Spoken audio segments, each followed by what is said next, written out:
Benchmark होता क्या है? बेंचमार्क के अगर सिंपल लफ्जी मायने लें तो किसी भी चीज़ को मुतय्यन करने का तरीका या उसको नापने का तरीका। हम अक्सर ये नहीं समझ पाते कि बेंचमार्क बना हुआ कैसे है, कि अगर किसी फंड ने 10% रिटर्न दिया, किसी ने 50% रिटर्न दिया, तो उसका बेंचमार्क क्या था? ये या आया ऐसे ही दे दिया या इसका कोई बेंचमार्क था जिससे हम मेजर कर सकें। तो यहाँ पे ये समझना ज़रूरी है कि बेंचमार्क बेसिकली ब्लेंड होता है कुछ इंडिकेटर्स का, और वो उसकी फंड की कैटेगरी और मैंडेट के मुताबिक होता है। तो इस तरह फंड मैनेजर्स अकाउंटेबल होते हैं और इन्वेस्टर्स को एक क्लियर और फेयर स्टैंडर्ड मिल जाता है जिससे वो फंड की परफॉर्मेंस मेजर कर सकते हैं। तो अगर हम ब्रीफली इन इंडिकेटर्स को देखें, काइबोर क्या होता है? बेसिकली ये short to medium term interbank के लेंडिंग रेट होते हैं जो डेट और इनकम फंड्स के लिए क्रिटिकल इंडिकेटर है। फिर इसी तरह हम PKRV रेट्स देखें, यानी पाकिस्तान रिवैल्यूएशन रेट, जो गवर्नमेंट सिक्योरिटीज जैसे T-बिल्स और PIBs के लिए उनकी यील्ड्स को रिफ्लेक्ट कर रहा होता है, और जाहिर है ये publish state bank of Pakistan करता है। इसी तरह फिर PKISRV रेट्स हैं। फिर हम अगर आए एक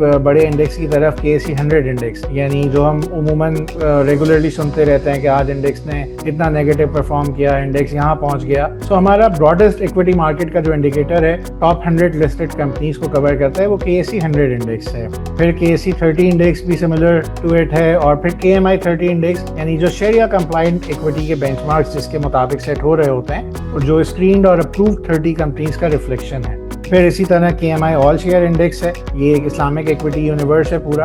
और फाइनली अगर हम देखें तो सेविंग अकाउंट रेट्स, जो इंडस्ट्री के एवरेजेस होते हैं, यानी कन्वेंशनल और इस्लामिक दोनों बैंक्स के, जिन्हें मुफाक के फ्रेमवर्क के जरिए इंक्लूड किया जाता है। सो JSIL के जितने भी प्रोडक्ट्स हैं वो सब अगर आप देखेंगे, और इनफैक्ट पूरी इंडस्ट्री के म्यूचुअल फंड, उन सब में आपको ये टर्मिनोलॉजीज नजर आएंगी, इनकी कुछ परसेंटेजेस डिफाइन होंगी कि पता चलेगा कि किस फंड में बेंचमार्क, अच्छा उसकी काइबोर देखना है या वो PKRV से लिंक्ड है। अगर इक्विटी है तो वो जाहिर है KSE 100 इंडेक्स है। अगर वो शरिया कंप्लाइंट इक्विटी का फंड है तो वो KMI 30 इंडेक्स को फॉलो कर रहा है। और उसके साथ कुछ परसेंटेजेस यानी इजाज़त होती है कि अगर आपने कैश रखना है, बैंक प्लेसमेंट्स करनी है, तो वो किन बैंक्स में हो सकते हैं।